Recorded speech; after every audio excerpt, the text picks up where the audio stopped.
Going on, everybody? It's Key Time coming back with another one to talk about the Sacramento Kings. Now, for the last few games, the Sacramento Kings have been up and down, and I just want to talk about their defense and offense. Now, I'm going to get into a few of their games, which is most importantly uncharacteristic losses.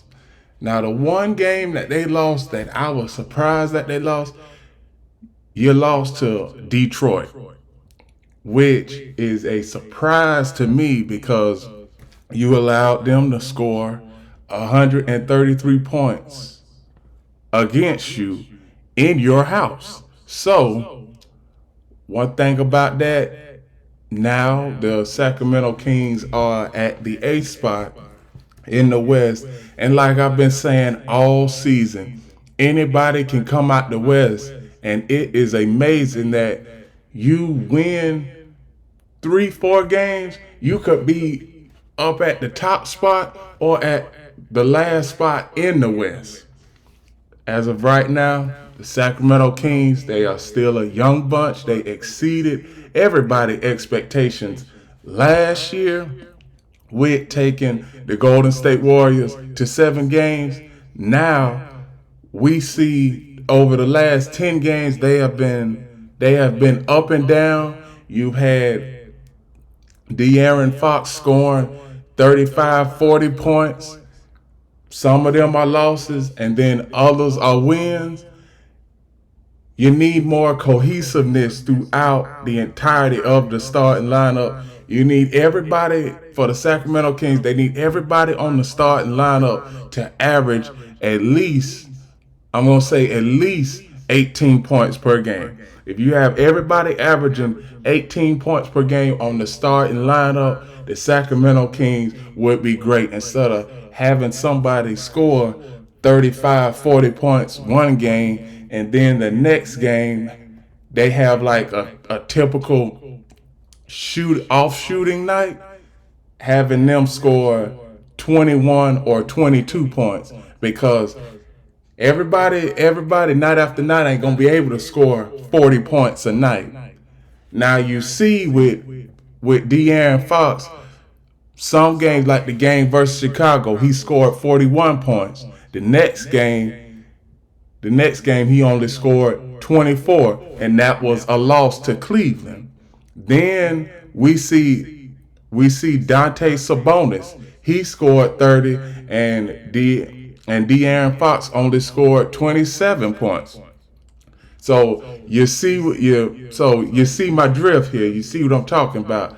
Every De'Aaron Fox, he can't score 40 points per game, or he can't score 35, 40 points per game. He needs help. And plus, as far as I got to give credit where credit is due, the Sacramento Kings bench is one of the best benches in the NBA. It's just when it comes to the starting lineup, you know that you have a shot maker in De'Aaron Fox. He can go get you a bucket when you need it. It's all about the other guys on the team. Now, Sabonis, he has been up and down the last 4 or 5 games. Sabonis, he's had, outside of the Detroit game, Sabonis, he's had 12, 17, 11, 18, and 13 last night when it comes to points.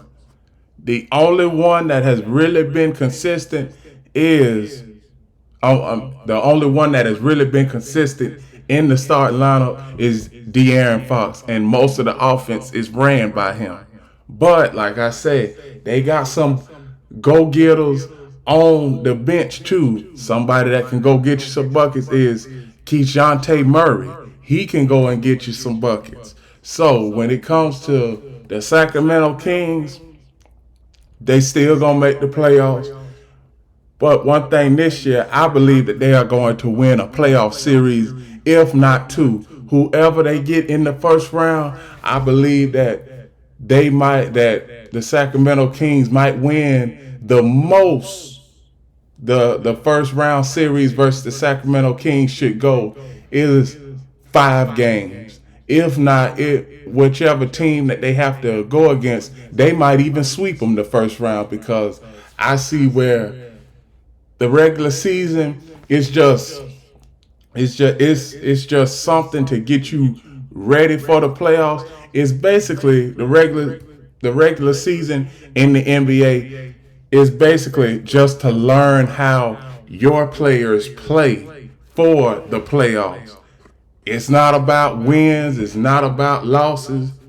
It's about learning how your teammates play. So when you get to the playoffs, you will know that I know when he gets to this point in the when he gets to this spot on the court, I know that he is gonna make that shot 85% of the time. So that is really what the regular season in the NBA is all about. Getting to know what's the best shot that your teammates have, and can they get to the free throw line when it's needed, and can they make shots when it's needed too. So for the Sacramento Kings, they still a young and upcoming team. Congratulate! I just want to give Coach Mike Brown his flowers, because he has took this young and upcoming team and made it into a playoff team. And can they make it to the conference? Well, can they make it to the conference finals? I believe that's a step a little bit too early for them, because they are still young, but they'll be able to win. They'll be able to win a playoff series or two. I know at least they'll win one playoff series. When it comes to their starting lineup, De'Aaron Fox, Malik Monk, Dante Sabonis, that's their big three. Their big three has been consistent. It really has. The bench has been consistent. Can they beat the top teams in the Western Conference? Sure, they can beat OKC. They can beat Minnesota. They're gonna have a tough time with the Denver Nuggets, who are still the defending champions, I might add you. And plus, they are gonna have some trouble with the LA Clippers, because with the LA Clippers, we know that you got Paul George, Kawhi Leonard, Russell Westbrook, and James Harden. And James Harden, he is coming along. He is accepting that role. He is averaging 16 points and 8 assists per game, and that's exactly what I had said when the Clippers first got him. Now back to the Sacramento Kings. Sacramento Kings, they can give every team every team that I just said, the Sacramento Kings can give them a run for their money, because they got younger legs. They one of the youngest teams in the NBA, if not the youngest. But experience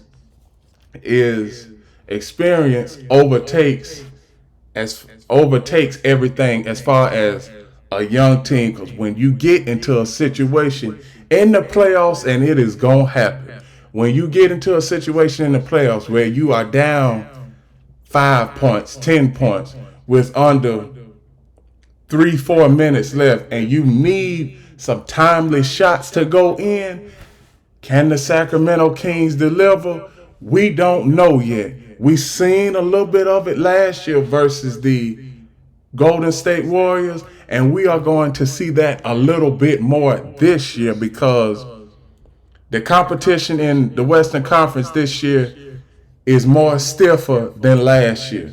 You got the Minnesota Timberwolves, who have exceeded everybody's expectations. I didn't expect the Minnesota Timberwolves to be number one in the Western Conference this late in the season.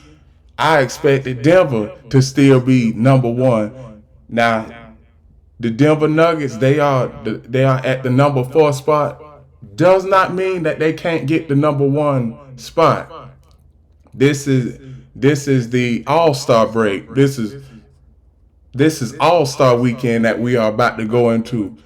Like I said, the second half of the season after the All-Star break, we will know what teams are fighting for a playoff spot and what teams are just going to be going back to the drawing board, getting ready for the draft and getting ready for next season. So as far as the Sacramento Kings concerned, this team can make some noise. As far as I'm concerned, this team has already made noise. They are just about to make even more noise when it comes to the playoffs. And with that, those are my reactions when it comes to the Sacramento Kings and the team's outlook heading into the All-Star break. So, with that, those are my reactions. Please like, comment, share, subscribe, click the notification bell so you can get notified when I upload new videos every day of the week, 5 times a week. And remember, the key is always on time.